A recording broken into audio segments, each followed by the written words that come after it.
नमस्कार दोस्तों, मैं सुरेश गौतम आप सभी का स्वागत करता हूं आपके अपने YouTube चैनल गौतम सर पे। दोस्तों, ये वीडियो हमारी साइंस की वीडियो है और इसमें हम एसएससी के द्वारा प्रीवियस ईयर में पूछे गए क्वेश्चंस को डिस्कस करेंगे। दोस्तों, इस तरह से वीडियो के माध्यम से हम एसएससी के द्वारा प्रीवियस ईयर के क्वेश्चन को डिस्कस करेंगे, जिससे आपको आने वाले एग्ज़ाम में काफ़ी मदद मिलेगी। दोस्तों, वीडियो को पूरा देखें, अच्छा लगे तो इसे शेयर करें, लाइक करें। आप वीडियो को लाइक करेंगे, वीडियो पे कमेंट करेंगे, उससे मुझे पता चलेगा कि आप वीडियो को कितना पसंद कर रहे हैं। और अगर आप वीडियो में कुछ कमी पाते हैं, आपको लगता है कि कुछ इम्प्रूवमेंट हो सकता है, ये वीडियो में कमी है, तो दोस्तों आपका स्वागत है। आप मुझे व्हाट्सएप करके अपना सुझाव दे सकते हैं और मेरा व्हाट्सएप नंबर है 8607426478। दोस्तों, इस वीडियो की पीडीएफ को लेने के लिए भी आप मुझे इस नंबर पे व्हाट्सएप कर सकते हैं।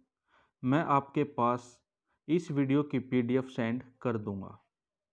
तो दोस्तों, अब शुरू करते हैं अब की क्लास। दोस्तों, आज की क्लास का हमारा पहला क्वेश्चन है, पदार्थ का परमाणु सिद्धांत किसने प्रतिपादित किया था? दोस्तों, पदार्थ का परमाणु सिद्धांत है वो डाल्टन ने प्रतिपादित किया था, जॉन डाल्टन ने।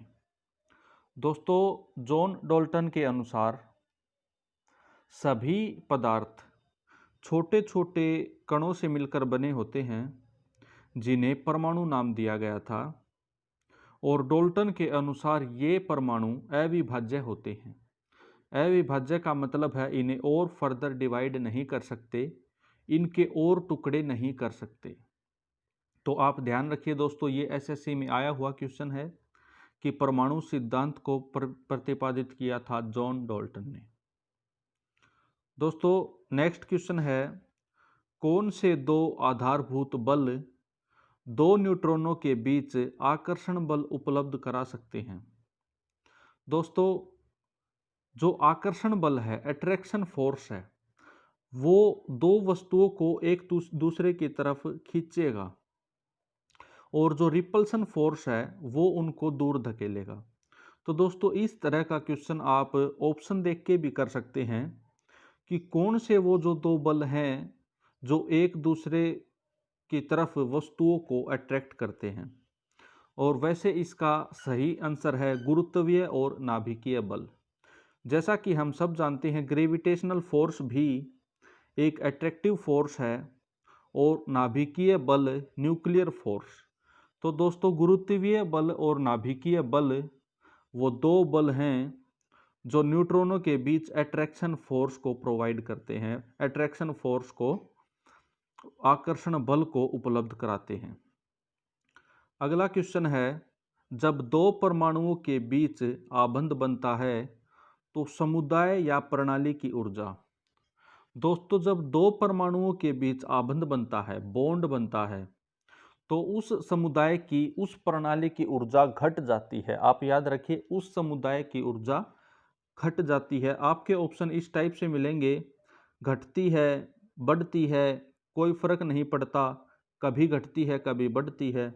तो आपका जो सही आंसर होगा तो वह होगा कि ऊर्जा घट जाती है। नेक्स्ट क्वेश्चन देखते हैं, परमाणु तत्व संख्या 29 किससे संबंधित है? दोस्तों, अगर ब्लॉक पूछा गया है, इस तरह से क्वेश्चन पूछे जाते हैं पीरियोडिक टेबल से। ये मैंने क्वेश्चन इसलिए लिया है क्योंकि ये क्वेश्चन एग्जाम में आया हुआ है, एसएससी ने पूछा हुआ है। और अब आपको ये आइडिया हो जाएगा कि पीरियोडिक टेबल को बिल्कुल अच्छे से करना जरूरी है, क्योंकि परमाणु तत्व संख्या 29 तो हम इस क्वेश्चन के माध्यम से कर लेंगे, पर तत्व तो और भी हैं, वो भी पूछे जा सकते हैं। तो दोस्तों, अब बात करते हैं इस क्वेश्चन की, तो ये संबंधित है डी ब्लॉक से। और मैं आपको बता दूं कि तत्व संख्या मतलब एटॉमिक नंबर 29 ये होता है कॉपर का, कॉपर तांबा। नेक्स्ट क्वेश्चन है कैथोड किरण होती हैं। दोस्तों जो कैथोड किरण होती हैं वो इलेक्ट्रॉन की धाराएं होती हैं, तो इन्हें इलेक्ट्रॉन की स्ट्रीम या इलेक्ट्रॉन स्ट्रीम कहा जाता है। ये क्वेश्चन भी एसएससी ने पूछा हुआ है। नेक्स्ट क्वेश्चन है किसी तत्व के परमाणु का परमाणु क्रमांक 17 है।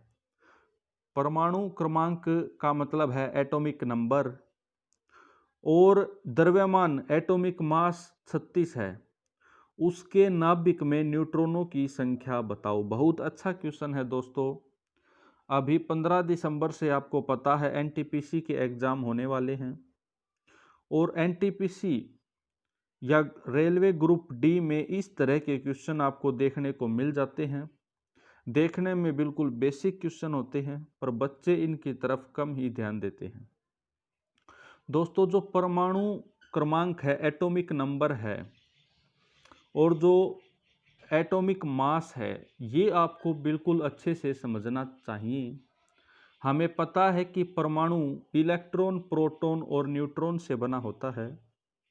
तो जो एटॉमिक नंबर है वो प्रोटॉन की संख्या को बताता है, और प्रोटॉन प्लस न्यूट्रॉन है वो एटॉमिक मास को बताता है। दोस्तों इलेक्ट्रॉन नाभिक में नहीं होते, इलेक्ट्रॉन तो नाभिक के चारों ओर ऑर्बिट में क्या करते हैं, चक्कर लगाते हैं। तो दोस्तों एटॉमिक नंबर का मतलब है कि परमाणुओं की संख्या, और प्रोटॉन प्लस न्यूट्रॉन का मतलब है एटॉमिक मास। इस क्वेश्चन में दिया गया है नंबर ऑफ प्रोटॉन दिए गए हैं और नंबर ऑफ न्यूट्रॉन पूछे गए हैं। हमें पता है कि नंबर ऑफ प्रोटॉन हमारे पास हैं 17, और प्रोटॉन प्लस न्यूट्रॉन हमारे पास हैं 36। तो हम यहाँ से न्यूट्रॉन निकाल लेंगे, जो आएंगे 36 माइनस 17, तो हमारा सही आंसर दोस्तों होगा 19। उम्मीद करता हूँ आपको समझ आ गया होगा। अब चलते हैं नेक्स्ट क्वेश्चन की तरफ। अगला क्वेश्चन है द्रव्यमान संख्या किसका योग है। ये मैं पहले ही डिस्कस कर चुका हूँ। द्रव्यमान संख्या प्रोटॉन और न्यूट्रॉन का योग है। अगला क्वेश्चन है प्रोटॉन की समान संख्या किंतु न्यूट्रॉन की भिन्न भिन्न संख्या वाले परमाणुओं को क्या कहते हैं। दोस्तों प्रोटॉन की समान संख्या, इसमें लैंग्वेज अगर चेंज करेगा तो ये भी बोल सकता है कि सेम एटॉमिक नंबर, सेम परमाणु क्रमांक वाले परमाणुओं को क्या कहते हैं। उन्हें कहते हैं दोस्तों समस्थानिक, या कई बार समस्थानिक ना कह के इंग्लिश में भी आइसोटोप्स ऑप्शन में आ जाता है। आप इसे भी ध्यान रखिए। कई बार हिंदी मीडियम वाले बच्चे सोचते हैं कि हमें तो हिंदी में ऑप्शन मिलेंगे, कई बार दोस्तों आइसोटोप्स को ही हिंदी में लिख देता है। तो आप आइसोटोप्स भी ध्यान रखिए। आइसोटोप्स कहते हैं ऐसे परमाणु जिनमें प्रोटॉन की संख्या तो समान है पर न्यूट्रॉनों की संख्या भिन्न भिन्न है। इसका मतलब है दोस्तों एटॉमिक नंबर तो सेम है पर उनका एटॉमिक मास अलग अलग है। ऐसे परमाणुओं को समस्थानिक कहते हैं। हमें पता है हाइड्रोजन के 3 समस्थानिक हैं। दोस्तों उम्मीद करता हूं आपको वीडियो अच्छी लग रही होगी, समझ आ रहा होगा, और वीडियो को दोस्तों लाइक ज़रूर करें, चैनल को सब्सक्राइब करें, और अपने दोस्तों से भी सब्सक्राइब करवाएं दोस्तों, क्योंकि इसी से हमारा कॉन्फिडेंस बढ़ता है। और जैसे जैसे हमारा कॉन्फिडेंस बढ़ेगा हम कोशिश करेंगे कुछ और बेहतर करने की। दोस्तों नेक्स्ट क्वेश्चन है एवोगैड्रो संख्या का मान कितना होता है। दोस्तों डेफिनेट वैल्यू है, याद कर लीजिए, खास करके जो बच्चे रेलवे की तैयारी कर रहे हैं वो बिल्कुल ध्यान रखें। 6.023 इंटू 10⁻23 6.023 गुणा 10⁻23 एवोगैड्रो संख्या होती है। इसके बाद हमारा क्वेश्चन है, परमाणु का संगठन करने वाले 3 मौलिक कण हैं। दोस्तों, परमाणु इलेक्ट्रॉन, प्रोटॉन तथा न्यूट्रॉन से बने होते हैं। प्रोटॉन पे पॉजिटिव चार्ज और इलेक्ट्रॉन पे नेगेटिव चार्ज होता है। न्यूट्रॉन होता है वो न्यूट्रल होता है, जैसा कि इसके नाम से ही पता चल रहा है। आप ध्यान भी रख सकते हैं, न्यूट्रॉन क्या होता है? न्यूट्रल होता है, उदासीन होता है। प्रोटॉन और न्यूट्रॉन नाभिक के अंदर होते हैं और इलेक्ट्रॉन नाभिक के चारों ओर चक्कर लगाते हैं। दोस्तों, प्रोटॉन की संख्या एटॉमिक नंबर कर परमाणु क्रमांक परमाणु संख्या को दर्शाती है। प्रोटॉन तथा न्यूट्रॉन का की संख्या का योग एटॉमिक मास को दर्शाता है। अब चलते हैं नेक्स्ट क्वेश्चन की तरफ। 106 तत्वों की खोज किसने की थी? 106 तत्वों की खोज की थी सीबोर्ग ने। देखिए दोस्तों, अच्छा क्वेश्चन है, बहुत कम देखने को मिलता है, क्लास में भी कम ही सुनने को मिलता है सीबोर्ग। इस ऐसे क्वेश्चन रेलवे पूछती है और ये क्वेश्चन तो दोस्तों एसएससी ने पूछा हुआ है। सीबोर्ग ने दोस्तों 10 तत्वों की खोज की थी, जिनमें से 106 तत्व भी शामिल है। और इस तत्व का अगर आपसे इस तत्व का अगर साइन पूछे ना, मतलब Sg से डिनोट करते हैं इस तत्व को, 106 तत्व को। चलते हैं नेक्स्ट क्वेश्चन की तरफ। पुरानी किताबों का कागज भूरा किस कारण होता है? हल्का। देखिए दोस्तों, जब पुरानी किताबें हो जाती हैं उनका कागज थोड़ा थोड़ा सा पीला पीला सा, भूरा भूरा सा हो जाता है दोस्तों, वो होता है सेलुलोज के ऑक्सीकरण के कारण। आपको ऑप्शन मिलेगा सेलुलोज के ऑक्सीकरण के कारण। मैं आपको बता देता हूं ऑप्शन इस क्वेश्चन में किस टाइप से दिए हुए थे। दोस्तों, इसमें ऑप्शन दिए गए थे कि कागज के रद्दीपन के कारण, कागज की क्वालिटी के कारण, इस टाइप से क्वेश्चन दिए हुए थे। टेक्निकल क्वेश्चन एक ही दिया हुआ था, सेलुलोज के ऑक्सीकरण के कारण। आप ध्यान रखें। अगला क्वेश्चन है, कार्बन के 6.023 गुणा 10⁻22 परमाणुओं का भार कितना होता है? अच्छा क्वेश्चन है, कंफ्यूज करने वाला क्वेश्चन है। जिस बच्चे ने ऊपर ऊपर से रट्टा मार रखा है वो डेफिनेटली इस क्वेश्चन को गलत करके आएगा। मैं आपको बता देता हूं कैसे गलत करेगा। दोस्तों, कार्बन के 6.023 गुणा 10⁻23 दोस्तों, कार्बन के इतने परमाणुओं का भार होता है 12 ग्राम। 6.023 गुणा 10⁻23 का भार होता है 12 ग्राम। और ये ऑप्शन आपको पहला ही ऑप्शन मिलेगा, पर आप ध्यान रखें कि इसमें 10⁻23 नहीं बल्कि 10⁻22 दे रखी है दोस्तों। तो इसका जो भार हो जाएगा ये हो जाएगा 1.2 ग्राम। इसीलिए मैं बोल रहा था जिस बच्चे ने ऊपर ऊपर से रट्टा मार रखा है वो डेफिनेटली गलत करके आएगा। तो आप ध्यान रखिए दोस्तों, थोड़ा सा इस क्वेश्चन को यहाँ पे ध्यान से देखने की कोशिश करें। पीतल में क्या होता है? देखिए दोस्तों, पीतल क्या है? पीतल एक मिश्र धातु है। पीतल एक मिश्र धातु है। ये किस किस की मिश्र धातु है? ये क्वेश्चन HSSC भी पूछती है, रेलवे भी पूछती है, और ये तो SSC ने पूछा हुआ है। दोस्तों, पीतल जो मिश्र धातु है वो कॉपर और जिंक की है। कॉपर और जिंक, ये पीतल धातु है, मिश्र धातु। चलते हैं नेक्स्ट क्वेश्चन की तरफ। पीतल किसकी मौजूदगी में निरंतर रहने से वायु में रंगहीन हो जाता है? दोस्तों, पीतल को अगर हम वायु में निरंतर छोड़ देते हैं, लगातार छोड़ देते हैं, तो वो रंगहीन हो जाता है। किसकी मौजूदगी से? वो होता है हाइड्रोजन सल्फाइड की मौजूदगी से। दोस्तों देखिए क्या होता है, मैं पहले बता चुका हूं, पीतल होता है वो कॉपर प्लस जिंक का मिश्रण होता है। और अगर इसकी अभिक्रिया हाइड्रोजन सल्फाइड H2S से होती है तो देखिए क्या होता है, जिंक हाइड्रोजन के साथ अभिक्रिया करके हल्के लाल रंग के भद्दे लाल रंग की एक परत बना लेता है, जिसे जिंक हाइड्रॉक्साइड कहते हैं। इसे कहते हैं जिंक हाइड्रॉक्साइड। Zinc hydroxide. और दोस्तों जो कॉपर है वो क्या करता है, सल्फाइड के साथ अभिक्रिया करके काले रंग का एक पदार्थ बना लेता है, जिसे कहते हैं कॉपर सल्फाइड। और इन्हीं जो परत है, जो भद्दे लाल रंग की जो परत बनती है और काले रंग की जो परत बनती है, वो उस पीतल को रंगहीन बना देती है। तो आपसे ये क्वेश्चन अगर पूछा जाएगा कि किसकी मौजूदगी में, तो ये होता है हाइड्रोजन सल्फाइड की मौजूदगी में। अगला क्वेश्चन है, तांबा किसके द्वारा शुद्ध होता है। देखिए दोस्तों, बहुत सारी अभिक्रिया आपने पढ़ी होंगी, आप पढ़ेंगे केमिस्ट्री में। जो तांबा होता है वो दोस्तों कॉपर, तांबा मतलब इंग्लिश मीडियम वाले कॉपर, तो दोस्तों वो जो शुद्ध होता है वो विद्युत अपघटन के द्वारा शुद्ध होता है। नेक्स्ट क्वेश्चन देखते हैं, तरल अवस्था में पाई जाने वाली अधातु है।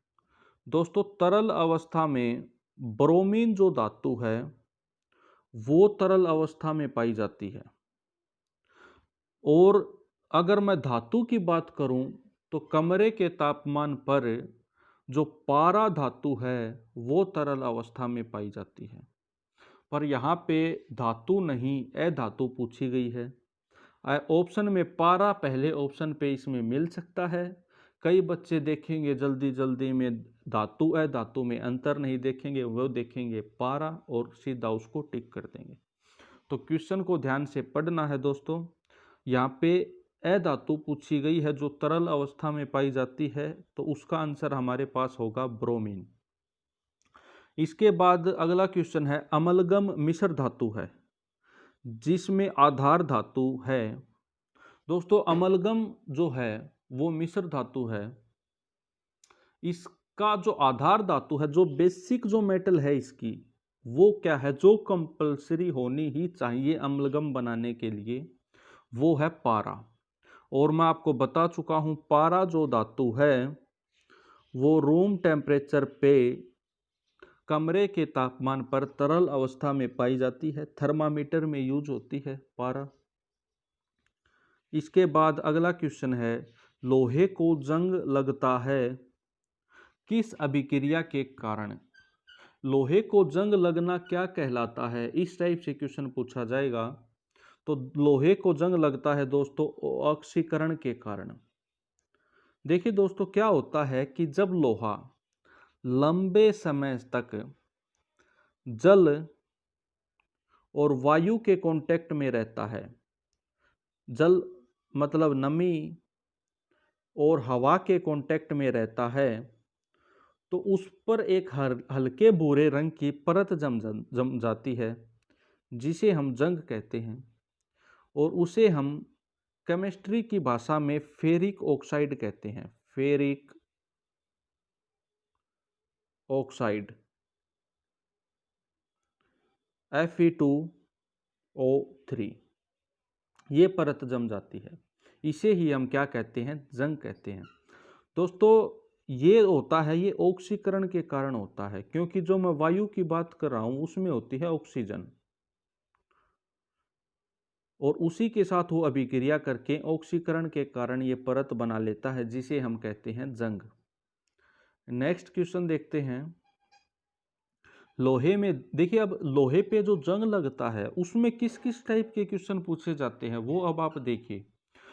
लोहे में जंग लगने के लिए किसकी आवश्यकता होती है।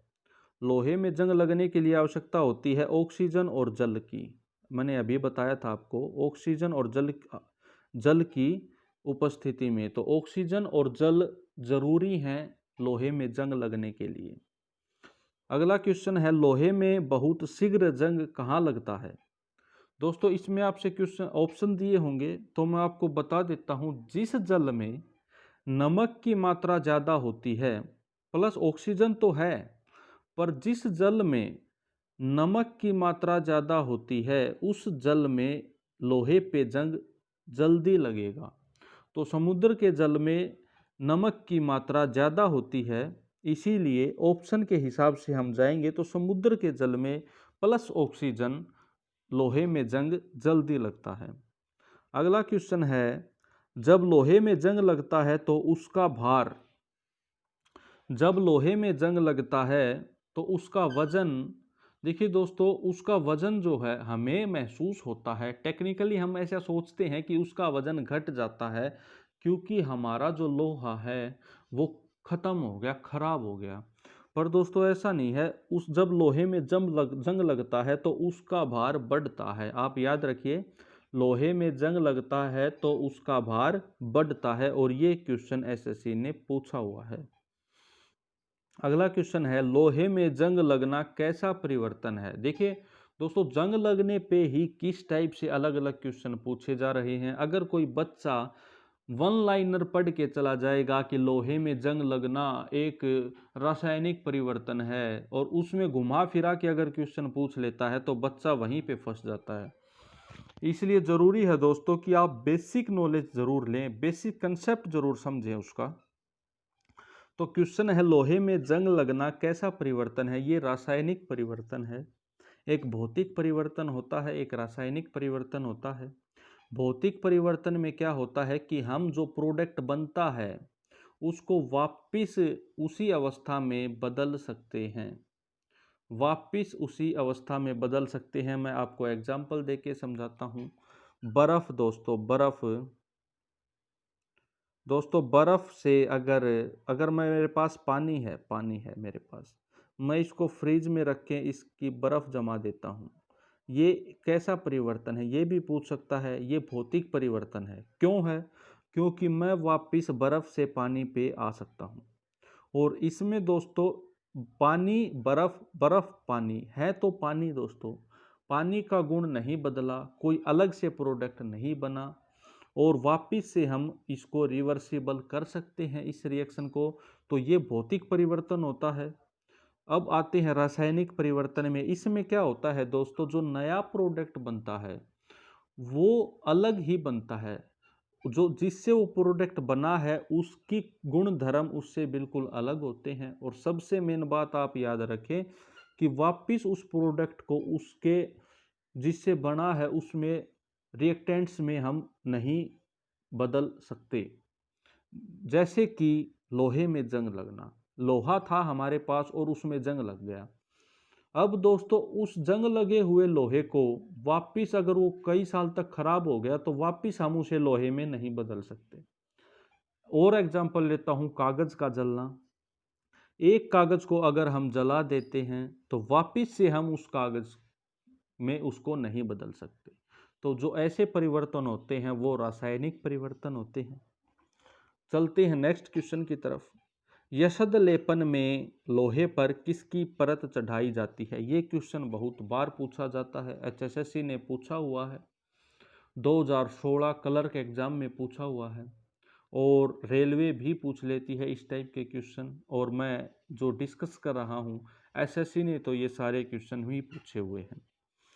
तो दोस्तों यशद लेपन में क्या होता है, लोहे पर जिंक या जस्ता की परत चढ़ाई जाती है। हमारे पास लोहा होता है और उसके ऊपर जिंक या जस्ता की परत चढ़ा दी जाती है ताकि ऑक्सीजन और नमी के कांटेक्ट में आने पर लोहे पर जंग ना लगे, लोहे को बचा लिया जाता है।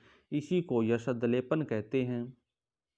तो दोस्तों ये थी हमारी वीडियो, कुछ इम्पोर्टेंट क्वेश्चन डिस्कस किए हैं। इसकी सीरीज आगे ऐसे ही चलती रहेगी।